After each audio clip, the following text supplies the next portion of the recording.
close them out, but it's also they've played very well up in Winnipeg. To win it here would be a wonderful thing. Yeah, for sure. On home ice now, it's a big thing in playoffs to hold home ice as best as you can and try to play well. We can expect them to play similar than they did last game, so we got to be a little bit better in certain areas and try to find a way.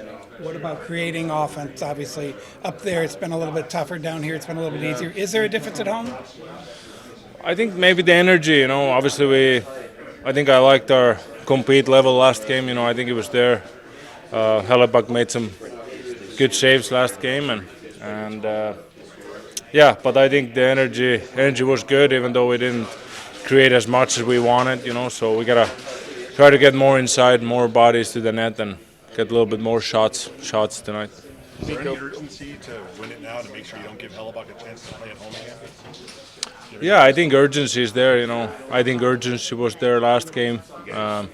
They were just a tiny bit better than us. 2 power play goals, 1 4-on-4 goal, an empty netter. So I think it was a pretty even game, 5-on-5, and there's urgency for sure at this time of the year, every game. Pete said you guys will go 11-7 again tonight. You're one of those players that he likes to rotate in terms of double shifting. For you, what is that key when you have to move maybe from one line to the next or work with a couple of different players throughout a game?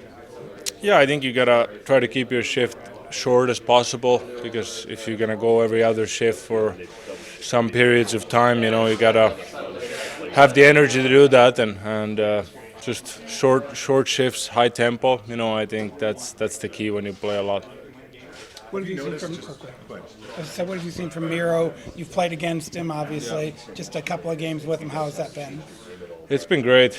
He's obviously one of the best defensemen in the league, and the way he skates and moves and escapes from guys, for us as a forwards, that's a dream kind of defenseman because they kind of attract people to them and then open up ice for forwards. So he's obviously a big addition to the lineup. It's almost like a point guard in basketball, too. He knows how to get you guys a puck with speed, going for the neutral zone, things of that nature. Basically create the offense going forward. Yeah, exactly. That's kind of the NHL and the hockey, how it is nowadays. Defensemen are really involved in the rush and in the offense. So and he's one of the best in the world at it. So it's fun to play with him. It's your first playoff run with these guys. What have you learned about their mentality? It seems very even keeling here, no matter how you're doing. Yeah, that's what I've noticed, and that's why I'm now not surprised they've been as successful last couple of years that they have been. The even keel is the biggest asset you can have in the playoffs. I feel like when you lose a game, you reset. When you win a game, you reset right away. It doesn't matter what's the result. You can lose 9-1 or win 9-1. It doesn't matter. So I think that's important in the playoffs, and this team has been good with it. Was it like that in Colorado? Yeah, I would say it was. I think the mindset is always the same. The even keel mindset. I think every team talks about it, but some teams maybe can execute it a little bit better. They have to juggle a few forwards on your lines every now and then. Yeah, I don't know. I don't think it affects us too much. You've done it during the season. Your line has kind of shifted around a lot. Yeah, I think that's the thing about this team. You can throw anybody anywhere, and there's going to be some sort of chemistry. But yeah, no, I think it's nice for guys like Mikko and Roop and whoever may be double shifting just to get them a little bit more ice and stuff. But I don't think it affects anybody too much. I think for 2 series in a row, people are starting to notice how good this team's been at penalty killing, just given the 2 teams you've faced. It's been this way for a couple of years, especially with Elaine running it. What has been the success of this penalty killing unit? I think you kind of nailed it there just with Naz running things, his detail, and then, obviously personnel like Essa and the whole back end and whoever's up front killing. I think we just take a lot of pride in it. So, but I think it starts with Naz and just rolls through whoever's out there. Are you surprised? You've changed out Foxa, Deli, Tana from last year, and it's still the whatever the identity is, it stays the same whoever comes in here. Yeah, for sure. I mean, it's it's the same thing no matter who's out there. as long as we're sticking to the plan and staying detailed and just doing what we talk about and what we pre-scout, so you can put anybody out there. Do you look at the other teams' percentages at all in the regular season? Both of them, I think, are top 3 or 4. And I think Winnipeg might have been number 1 in the regular season, and Colorado might have been 2 or 3. Yeah, I'm not sure if we talk about it a ton. I think it's just, it's obvious. I mean, you see the personnel, you see what they can do, but we just, focus more on the video and tactics side and don't, percentage in the regular season is what it is. It's it's a fresh season. So, yeah. And then how do you look at this? Pete said yesterday it's almost like a Game 7. You don't want to have that mindset because there is a Game 7. But at the same time, it sure would be nice to close it out tonight and have that intensity. Yeah, whenever you're facing a team up against elimination, they're going to bring a little bit more desperation and urgency. So I think we need to match that, and we can't. I don't know how to say it, but we just have to match it. It's hard. I mean, like what we've seen from Colorado or from them with the backs to the wall, there really is a heightened desperation and you guys have gotten to it in certain games, but it's a hard thing to get to. It seems like. Yeah, it can be. But, I think we just need to look at it as must-win games and, just bring that desperation. So, yeah. Obviously, Ottinger's an asset with his play, but what about just a laid-back guy? I mean, he seems pretty zen. Just how much of an effect is that also when you've got that guy who's as calm as he is in every situation? Yeah, like you said, he's so calm, and when that's your last line of defense, it definitely eases everybody else, and it's nice to have a guy back there who can just be so level-headed no matter what the situation is in the game. But he's awesome. He's funny with you guys. Is he like at a morning skate? He'll be joking around with us. And I don't know if you're in the pregame warm-up or whatever, he seems like he's just Jake. Yeah, exactly. He doesn't vary too much day to day or game to game. He's just in the middle of a game. Exactly. Yeah, I know he's a laid back guy, but he knows where he needs to be in terms of intensity level for him to be successful, and he does a great job finding it. Yeah. Did that surprise you at all? I know you've been here a couple of years, but to see somebody that chill in a hitting game situation in that position? I don't know. I mean, I never know what to expect with goalies. I don't mean that in a bad way, but there's so many different ways you can find your top game, and some guys are intense, dialed in, and some guys are laid back. So it's whatever works for you. Yeah. Mike. Hey, Pete. Jake's gotten better statistically in these series. What have you seen that, whether that's the pressure or getting used to an opponent, what makes him better later in a series?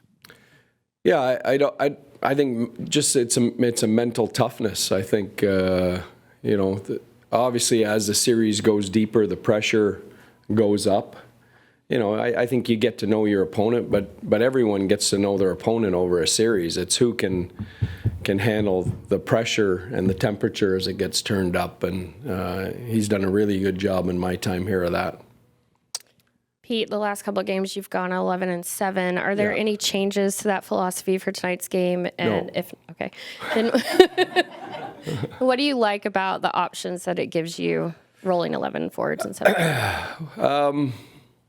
Well, it gives us the options to add some minutes to some of our key forwards, and we have some guys that can take some extra minutes there. Obviously Rantanen is an easy one, but Rupe Hins can take a few more minutes, and his minutes are up a little bit. Wyatt Johnson can take some more minutes. Granlund, we've got some guys there that are used to playing some more minutes, and it makes it easier to get them into their comfort range without overtaxing them. So I don't think, it's not like we're just double shifting one guy. So it's giving our key guys a little bit more ice time, which I think is important this time of year. And, on the defensive side, it just gives us some security, to not feel like we have to overplay Miro. I mean, we go into tonight with 6, and even if we say, okay, Miro's good to go for 20 minutes, and, someone goes down, or, you get an injury, or someone gets thrown out of the game, or, all of a sudden that plan goes out the window. So, it just gives us some insurance there. Yeah, Pete, I know you care about your team more than the other, but how much does it help that Hellebuck really hasn't had a good road game anywhere in the playoffs so far this year? Well, listen,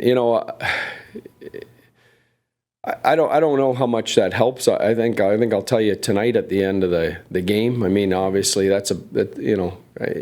listen, he could use this as motivation to play the best game of his career tonight. That's what we have to assume. We have to assume that and be prepared to find a way to score enough to win tonight, even if we get that game. As you guys look to get Heiskanen back kind of to 100%, what does that look like on special teams? Is that him running the top power play and getting some PK minutes, or what would that look like? Yeah. Well, he's definitely on the power play. I don't know if he'll be top power play or second power play. I think it's just going to depend. He started on the second unit last game. I think in the third he ran the first unit, the one power play. So I think we're just going to, roll who we think is going. Some of that is in-game decisions. Will he kill penalties? Probably not. I think with the group of guys we have back there. Now we get late in the game, he's still an elite penalty killer, so is Thomas Harley. So you might see them in those situations. Pete, throughout these playoffs, it just seems like your team is remarkably chill through all this, as the highs and the lows. Where does that come from? Does that come from experience? Does it come from somebody particular in the room? Does it come from you? I think we have a mature group. We've got a weathered, battle-tested group that has been through these before, and they understand to waste energy overreacting to the highs or the lows in the playoffs is not helpful. So I think we understand, and I think that's our group, the key guys in our room, having been on long runs before, understanding that, and that's a big part of playoff hockey.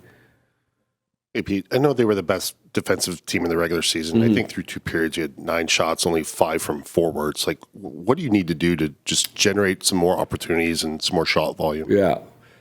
Well, there's no one easy answer to that. I think we've got to get out of our own zone cleaner. We got to get through the neutral zone cleaner. We got to forecheck better. We got to have more of a shot mentality in the offensive zone. We got to have more net front presence. You got all that? Game 6 at home, chance to close out a series. How much does your team relish the pressure and the moment that comes with tonight?